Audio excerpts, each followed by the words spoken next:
second Republican presidential candidate debate kicked off today, once again without former President Donald Trump. He chose not to appear, but at times he still managed to dominate the discussion. Have a look. And Donald Trump hides behind the walls of his golf clubs and won't show up here to answer questions like all the rest of us are up here to answer. He put $7 trillion on the debt. He should be in this room. Donald Trump is missing in action. He should be on this stage tonight. He owes it to you to defend his record where they added $7.8 trillion to the debt. That set the stage for the inflation that we have. So where was Donald Trump? Well, here he was speaking to striking auto workers in Michigan, where he attacked Joe Biden. What they're doing to the auto industry in Michigan and throughout the country is absolutely horrible and ridiculous. Hundreds of thousands of American jobs, your jobs, will be gone forever because crooked Joe Biden is selling out. But I don't think it's him. I don't think he actually knows what the hell he's doing. He doesn't know. He doesn't know. It's not his fault. Let's not blame him. But he's surrounded with radical left Marxists and crazy people. Well, looking at the Republican debate, it was fiery. The candidates sensationally clashed over Vivek Ramaswamy's position on Ukraine, also his previous business interests in China.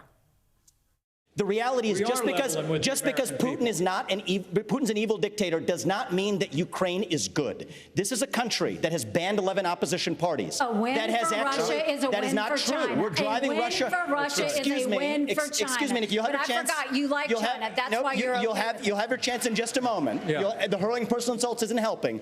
China is the real enemy, and we're driving Russia further into China's arms. We need a reasonable peace plan to end this, especially this is a country whose president just last week was hailing if you let Putin have Ukraine, that's a green light to China to take Taiwan. We need peace comes through strength.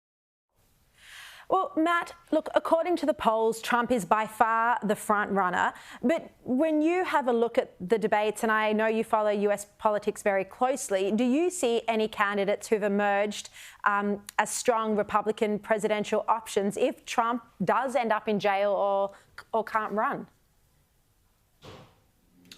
Well, I might put aside the going to jail issue. I don't know. Who knows what happens then? But obviously, Trump seems pretty much untouchable. I didn't watch the debate today, but to date, yeah, I think what you put to me there, I agree with that. I think Donald Trump's got this one by the length of a straight at the moment. And I suppose from our perspective, an Australian perspective, I think we need to have a more rational discussion about potentially preparing for that. And I think there's a head in the sand approach from many of our diplomatic corps that just don't want to consider the possibility of Trump coming back. Luckily, we had Joe Hockey there in Washington last time, and he actually established a working relationship with the Trump campaign, which served us greatly. So I think we should, in our own national interest, prepare for this. I mean, what happens to our climate change policies? What happens to net zero if and when a Republican president comes back? Because they don't support that. And why are we then hitching ourselves to these types of initiatives, which may not survive through a presidential election cycle? James, what about Trump's refusal to take part in these debates? I mean, Republican and Democrat primary debates are a traditional part of US elections, of US democracy. So if you've got Trump refusing to take part, isn't this him subverting the democratic process yet again? Well, I think that's a bit of a stretch there to say that he's subverting the democratic process. I mean, I think the thing is that he thinks that he's so far ahead here that there's not really a lot of point in participating in them. And to a certain extent, he's correct. I mean, like, it's one thing to say, have him debate against a DeSantis or a Ramaswamy, people of that caliber, and Nikki Haley.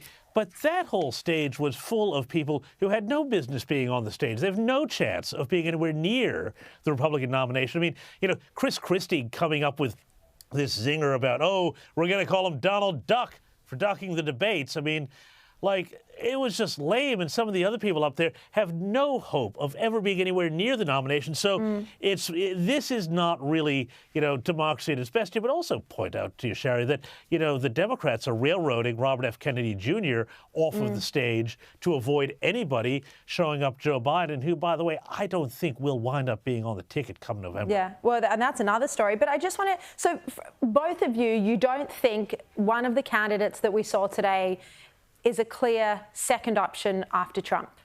Like, who do you think's the strongest? Well, the polls, the polls back that up, Sharri, at this stage. I think if somehow Donald Trump were to not be a candidate, I think even if he was in jail, he'd still get the nomination right now. I don't actually see that happening. But if he weren't, if there was something happened, I think it would be a coin toss. There's no front leader. There was obviously there with Ron DeSantis, but his campaign does not seem to have taken lift off. And so it's a real open field. Maybe there'll be someone else that comes from left field too.